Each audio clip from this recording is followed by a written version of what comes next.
Attack on Titan has to be one of the darkest anime I've ever watched. Like ever. Out of all the anime I've watched, Attack on Titan for me is the darkest.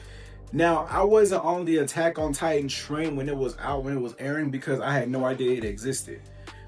I had just finished watching Attack on Titan, I believe it was last year, beginning of last year in 2024, because I just heard about it in the fall of 2023, which was a convenient time for me because I had heard that they were releasing a new episode. It was like an hour-long episode, which was like the finale. So as I was watching, when I finally got to the part that they had, just released, I made it just in time because they just released that episode. So for me, it was a smooth watching process. I like to binge shows. I like to actually watch them so I don't forget anything. I hate waiting week to week because I'm like, wait, what happened last time? But usually I get a recap or stuff like that. But Attack on Titan is a really great anime. I actually watched it through twice. I'm going to do it a third time, actually. But with Attack on Titan, we all have our favorite characters. We all have characters that we hate. And we all have characters that we love. Now, my favorite character in the anime in its entirety has to be Levi Ackerman. Now, when I got into the Attack on Titan world, I found out that Levi was a fan favorite, and for great reason. Like, why wouldn't you like Levi Ackerman? If you don't like this man, then you're delusional. First off, his character. Levi is a very chill, to the point, stern character. But he has more depth to him because his backstory is very tragic. Now, what I noticed about myself is I love characters with a tragic backstory. Hence why I like characters like Todoroki from My Hero Academia. I like Itachi Uchiha from Naruto. Like, I like characters with an interesting, tragic backstory. Why? I just believe it adds more layer and character depth to the person that you're actually gravitating towards. Another thing is Levi's combat ability. Levi's combat ability is second to none. I don't understand how people don't like if you don't like Levi, bro, I think you're a hater. You have to be a hater. I don't understand how you don't like this man. This man was going toe to toe with some of the most powerful Titans in the series. And this man was one of the most feared. You have other villains in the series warning other Titans about Levi because he was just that dangerous. This man was a walking code red. I don't know what this technique is called, but he really won me over when he actually did this little spin technique to slice the Titan's arm in many pieces, bro. He won me over with that. I was like, oh yeah, he has solidified the number one spot for my favorite character in Attack on Titan. This man is number one.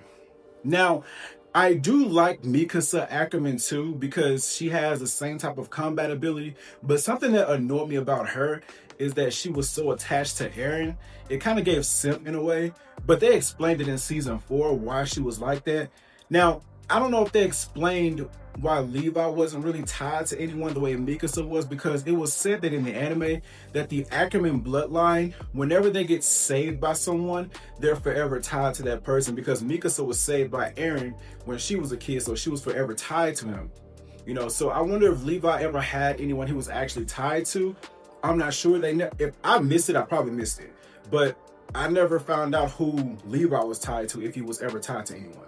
Another thing that I love is Levi's strategic mindset. This man is a strategist. I love characters that actually can go through the motion and they quick on their feet. I think it was season 4 when Levi was being ambushed because a lot of people in his team drunk, I think Zeke planted something in some wine. It's been like a year since I watched it, so I'm vaguely remembering. But I believe that they put some type of serum in the wine to turn his teammates into Titans after drinking it. This man Levi was surrounded by numerous amount of Titans, and this man still managed to make it out by himself. Now, they had me in season 4 because I thought this man got killed off. I think it was going against Zeke, correct me if I'm wrong in the comments, but when he was going against Zeke, I guess he planted some type of bomb, and then Levi was presumed dead at that point in time. So when I thought Levi died, bro, I wanted to stop watching because you're not about to kill off my favorite character, and we're in season 4, we're close to the showdown, and you're gonna kill off one of your, if not your strongest character In Levi, I wanted to stop watching, but at the time I was watching with my cousin.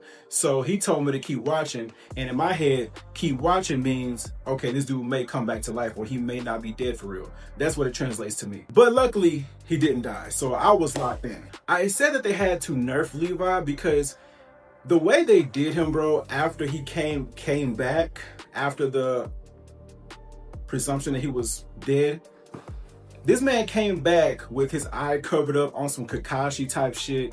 This man came back, I believe he had an injured leg too. His eye was missing. I'm like, all right, you know what? As long as he's back, I don't care. Like, they literally had to nerf dude so he's not at 100% for the final battle. But guess what though? The crazy part is this man came back and he was still cooking. He was still cooking. You cannot tell me that Levi is not that dude for real. This man is him. Levi is him in that series, bro. This man came back and was still the strongest out of all the people that was there, bro. Well, non-Titan-wise, he was the strongest. But the fact that this man came back swinging after a major injury, that's grounds for MVP. Levi is the MVP of the entire series. Last but not least though, I like the fact that Levi doesn't show a lot of emotion because it hits harder when he finally does show emotion. When Hanji died, spoiler, when Hanji died, whenever his teammates left, when he had to choose between Captain Erwin or Armin, you can see that it actually hurt him to lose Erwin because he was with Erwin for so long and Erwin actually recruited Levi.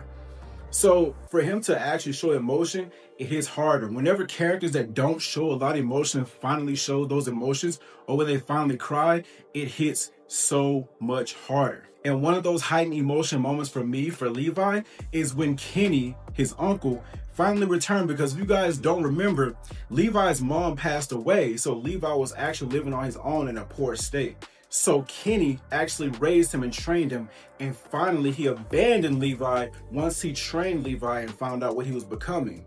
So once Kenny returned in season 3 and him and Levi had that epic fight throughout the town, that was one of the highlights, bro, because Levi actually showed true concerning emotion when he heard that Kenny was returning. That was one of my favorite fights in the entire series. Because not only is Kenny badass, but you have Levi too. And Kenny was the one who taught Levi, so you know Kenny has a lot of strategic means as well. But as far as overall character, Levi is the best character in my opinion. There is no one beating this man, bro. And plus, like I said, they had to nerf him in season 4 because they knew how powerful this man was. If he was at full capacity in that final fight, things would have went differently. And that's just my opinion. But if you guys like the video, make sure you like, comment, share, subscribe, turn on your post notifications, and I'll see you guys in the next video. Peace.